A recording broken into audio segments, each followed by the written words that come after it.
Hello, and welcome to the Why We Argue podcast. I'm Robert Talisse, your host. I'm Professor of Philosophy at Vanderbilt University. Why We Argue is produced by Humility and Conviction in Public Life, a project based at the University of Connecticut, which explores how to balance our deepest commitments with open-mindedness, a respect for reason, and intellectual humility. The series, which is made possible by generous funding from the John Templeton Foundation, features brief discussions with publicly minded thinkers about the state of civil discourse in contemporary democracy. Today, my guest is Trudy Govier. Trudy is Emerita Professor of Philosophy at the University of Lethbridge in Alberta, Canada. Her research is focused on the nature of argumentation and questions concerning social trust, forgiveness, and reconciliation. She's the author of one of the most influential texts in informal logic, which is titled A Practical Study of Argument, and it's now in its 7th edition. Her 2002 book is titled Forgiveness and Revenge, and it remains essential reading on those topics. Moreover, Trudy has been involved in reconciliation and mediation work. She has served to moderate many political debates in Canada. Hello, Trudy. Hello, Bob. How are you today? Well, I'm fine. How are you? I'm doing okay. Let's get to it. The political scene, Trudy, especially in the United States these days, but also arguably in Europe, is saturated, it seems to me, with a kind of communicative practice that many would call argument. It is surely argumentative in the sense that it is adversarial and combative, but one wonders whether there's really much argument to be found in the United States political scene, at least these days. Now, you've thought a lot about arguments, what they are, how they work, how they're to be distinguished from other kinds of communicative exchanges. And you've also thought a great deal about how people who are engaged in arguing with each other ought to behave when they are arguing. So maybe a place to begin would be with the question of what, in your view, is an argument? Well, I think your introductory comments, Bob, do suggest that we consider an important distinction. The word argument seems to have at least two distinct uses. I mean, one is when we talk about an argument in terms of a fight, like these people had so many arguments they finally got divorced. So the argument is like a quarrel or a fight with a lot of hostility and exchanges and not necessarily any consideration of giving reasons or evidence. And the other sense of argument, which is more relevant to logic and epistemology, is when an argument involves citing evidence or reasons in support of a claim that is the conclusion. And it's that sense of argument that philosophers emphasize when they teach logic and teach critical thinking. It's that sense of argument that I was focused on in the various editions of my textbook. So we could think of argument in that sense as the exchange of reasons and evidence in support of claims and the examination of those reasons and or that evidence. And so I think what you can find when you get an intensely polarized politics is that people have lots of arguments in terms of quarrels and disputes and fights, sometimes even descending into physical violence, whereas you have relatively little argument in the sense more closely related to knowledge and reasoning. So you may have a lot of quarrels and very few exchanges of reasons and evidence. And I observe your country as, a very concerned outsider. And of course, I'm dependent on the press for my impressions. My impressions are that you have a lot of quarrels and a lot of emotional intensity and a lot of animosity and not very much exchange of reasons. That's how it seems to many of us here on our side of the border to the north. So you're not alone in that estimation of the U.S. political scene. Do you think that proper argumentation, that is argumentation in the sense of the exchange of reasons and the attempt to look at evidence, how much agreement about what constitutes evidence or what reasons are, how much agreement about those sort of what we might think of as philosophical essentials is required in order for there to be argument in the proper sense? Well, I guess I'm an optimist, Bob, because I would say not too much. I mean, it's been my experience that even when people pose somewhat strange remarks, there's usually something that a person can click onto in response. I mean, for one thing, one can always listen attentively. One can always thereby acknowledge the other person as a person. One can always acknowledge that that other person has a point of view. And I think it's possible to question reasons and claims and do so in a relatively polite way, such as, well, do you think there are 1.4 billion Muslims in the world? Do you think they're all the same? For instance, I mean, you can, I'm not sure whether that succeeds, but I think you can attempt to to raise non-offensive questions and sort of get going.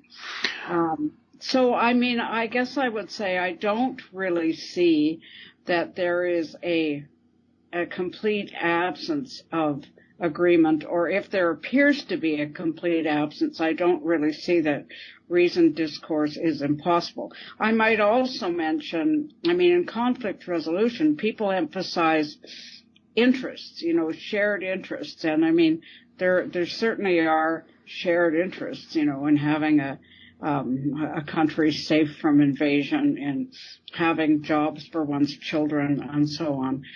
So I think there will be a basis for the reasonable discourse. Wonderful. So that seems right too, and a well-placed kind of optimism. One thing that looks like it adds an additional challenge to our optimism on this score is how much of political public discourse seems aimed at impugning the other side's conception of evidence, reasons, civility, rationality, that it looks as if a lot of the hostility in public discourse is sort of focused on these sort of second-order concepts. It's not just that people disagree over taxation or immigration policy. It's that in discourse, people spend a lot of time trying to impugn their political opponents' competence as arguers. Well, I think, from what I've seen, I guess there is a lot of that. And of course, that's the kind of thing that philosophers and logicians have traditionally criticized, emphasizing don't attack the person, consider the claim, and so on and so on. So, I mean, that's undesirable. So if one is the recipient of that, I mean, if one is be labeled fat or ugly and one's claims are not attended to, or one is called a bitch or something worse, if one is the recipient, it's really hard to deal with that emotionally. But I mean, I guess the best advice I would have would be to just try really hard to get back to the actual topic. If one is the speaker or writer, then the advice is quite simple. Just avoid doing that. I mean, however tempting that is, because really the important social problems are not whether Mrs. So-and-so has big hips or whether somebody is too thin or too tall, or whether they went to this or that law school. I mean, the problems are these issues about borders and taxation and health care and single mothers and birth control and so on and so on. And so to make every effort to return the topic, and maybe you could even say, well, I know you don't like vegetarians, but the point is we have to work out this issue about taxation, right?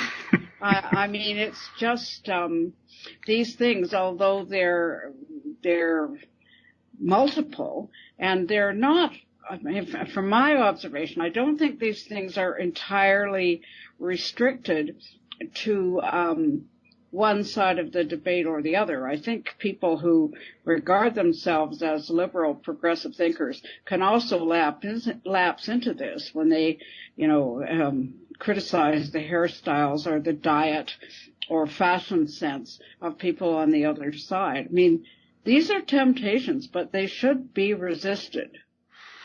Well, that sounds right as well. Do you have any thoughts about, especially in the States, there's a lot of allegations of that what are presented and what present themselves as media, news outlets, places where people go to get their information about the topics that they are expected as citizens to discuss and debate and deliberate together over. The allegation of fake news seems to present another one of these challenges where if citizens can't agree on what counts as actual information, it looks like it will be hard for them to have an argument, in your sense, about a policy question. Well, I think that's true, Bob, and I think it's a really serious problem. I wish I had a good response on that, but I think, there are some distinctions that help somewhat here. I think there's a difference between saying something that's false and lying, in the sense that if you say something false and you believe it, you're not actually lying. I mean, you're mistaken, right? There's also a distinction between promise breaking and lying. And I think those things are quite important. But that doesn't really address the core issue of so-called alternate facts or fake news. And I guess that you have to, in a way, shift the debate to, if so-and-so that you're debating with regards a certain media outlet, say NBC or the New York Times, if that person regards that outlet as unreliable, I guess you have to move to reasons at another level, like why? Why do you think this is a source of fake news? How do you define fake news? And I don't know how one can, convey this message, but I mean, there is a difference between the facts and an interpretation of the facts, or a view of the facts from a certain perspective. I mean, people can view the same fact from several different perspectives. I mean, it might be a fact that some child has misbehaved in school, and you could view that from the point of view of a principal or a teacher or a parent or a religious official. And you could look at that fact in different ways, and you could get different implications from it. But there will be some basic fact. Either Johnny kicked another child or he did not. And there will be that basis. So when that common core falls out, it is a very, to say the least, a very serious problem.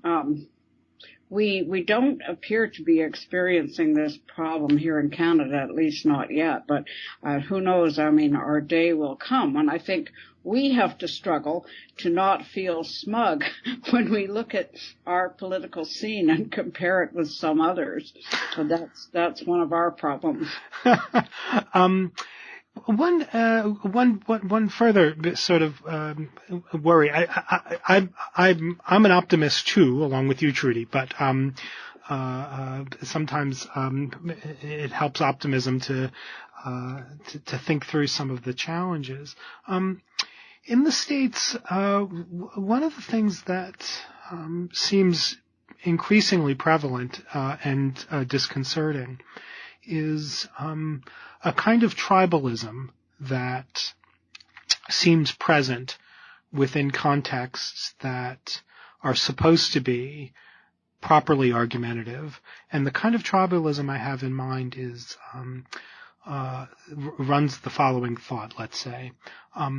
To be committed to our particular position or our group's position about immigration is to regard certain opposing positions as so beyond the pale as to not be worthy of a hearing, or as so beyond the pale such that anybody who would adopt that opposing position is thereby not a citizen in good standing, not in his or her right mind, morally craven to the point where it's no use in talking to that person. That seems a particularly troubling phenomenon that is becoming, it seems to me, more present in political debate. Any thoughts about? I mean, that looks like a real challenge for proper argument, right? Well, I mean, I think it's a huge challenge, and I think it's a phenomenon that one can find in many places, including here in Canada. And it's a strange thing where a person's positions and stances on social issues really become an aspect of that person's identity and sense of social belonging. And, insofar as they have that status, they do become very emotionally difficult to challenge. So I don't know quite what to say about that. Just in terms of optimism, I think it's really important to distinguish optimism from hope. So good. I guess I would say hope is when you think that good outcomes are possible, and optimism is when you really think they're quite certain. Things just will work out. And I guess if we keep that distinction in mind, I'm not fully an optimist. I would say I remain hopeful. So I think there are things that one has to kind of clutch onto and work with. And I think you're right that to the extent that various positions on social problems become an aspect of identity and group identity and almost tribal group identity, that's a serious problem indeed. What can we say? I mean, is it possible to have common projects with common goals so people work together and achieve something together, cooperate and thereby gain a sense of trust? I mean, I don't know. Some of the theories about political reconciliation have mentioned, a kind of indirect reconciliation based on action rather than exchange. So suppose that person A was a perpetrator against person B, and person A refuses to acknowledge any wrongdoing. Well, person B has no sense that he or she should forgive A because there's been no acknowledgement. So you get stymied if you think of one of these standard scenarios of the perpetrator, realizing the significance of his or her action and thereby apologizing and so on. You get a standstill, but sometimes it's necessary for A and B to get together to remove the garbage during a strike or some such thing. And you can have a kind of process that's more grounded in common action than it is in discourse. So, I mean, you might, I don't know, imagine one of the so-called tribal groups going to a venue where, you know, they were working on clearing litter out of a park or something in the territory of another supposedly tribal group. I mean, I don't know. I think in some of these cases, you have to sort of look outside reasoned discourse for something else. You know, that is a thought that I've found myself thinking a whole lot since November, but maybe leading up to November. So I was glad to hear you say that maybe our conception of democratic politics as fueled or driven by reason exchanging and arguments, a proper argument among citizens, maybe all of that, all of those practices, which seem to me to be the right view about how democracies work well, maybe they all have to succeed. There has to be a background of shared experiences that are not overtly about reason giving with respect to political matters. I think that your example of the cleaning litter from the park is an important piece of our political picture that's not always fully appreciated. I think that in order to argue well with my fellow citizens about some policy question over which we disagree that might be very urgent and very important to us, especially might be very important for us to get right as a society. Maybe there has to be a fund of exchanges with others that aren't really about politics in that sense at all, so that it won't be so easy when it comes time to have the disagreement for me to impugn those on the other side as benighted or wicked or epistemically incompetent. That maybe we need to just broaden our conception of what democratic politics is all about. It's not all about reason exchange. It's about reason exchange only after some shared social experiences are well in place. Does that seem right to you? I would say those shared experiences and so on are certainly helpful. I mean, it's a good thing that democratic politics isn't only about reasoned exchange, because there's quite a dearth of reasoned exchange, as you mentioned in your introductory comments. But I think, you know, looking underneath what you just said, there is actually some basis for hope, because, of course, people who disagree about even these serious matters like border control, immigration, taxation, and climate change. I mean, many of these people are sending their children to the same schools. They're participating in local baseball or hockey games. They may be in similar organizations, whether it's Rotary or the YMCA or the YWCA. That is, many of these people already are doing certain things cooperatively and successfully. So I guess then the question would become how can you build on that? I mean, there certainly are at least some important frameworks where people who disagree about national and international policy do work together successfully. That seems right. Do you have any, you've been very generous with your time, and so I wanted to ask as a last question, do you have any advice to citizens, particularly maybe in the United States, as to how they might rehabilitate public discourse given some of the challenges that we've just been talking about, or how they might improve the state of civility in their politics? Well, I'm really honored, Bob, to be asked that question, and I do have to remind people that, of course, I am an outsider. I would say pay attention to each other, listen to each other, respect each other, ask for reasons, examine the reasons, acknowledge when there are alternate interpretations of the same fact. Maybe just learn to, well, that's the wrong word, try to deliberate carefully and acknowledge that there are many contexts where certainty isn't possible. I mean, we may intensely desire it, and we may feel that we get it from certain kinds of reasoning or certain people, but for many topics, we can't realistically have what we would like to have. And I think it's important to recognize that.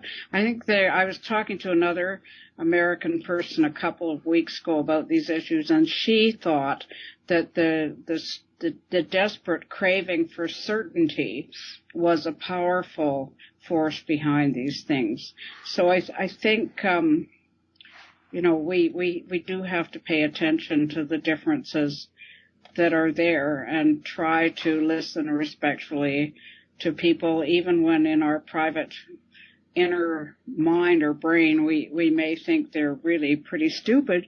That should not be expressed, and it should not be behaviorally indicated, and we should do our very best to acknowledge and listen to other people. Well, Trudy, thank you so much. That is a hopeful and I think very sound bit of advice to offer us. Thank you for appearing today on the Why We Argue podcast. And thank you, Bob, and good luck with your series. Thank you. And thank you, listeners, for tuning in to the Why We Argue podcast, which I remind you is produced by the University of Connecticut's Humility and Conviction in Public Life project with generous support from the John Templeton Foundation. You can follow the project on Twitter and on Facebook at Public Humility. That's one word, Public Humility. Thank you so much, and bye for now.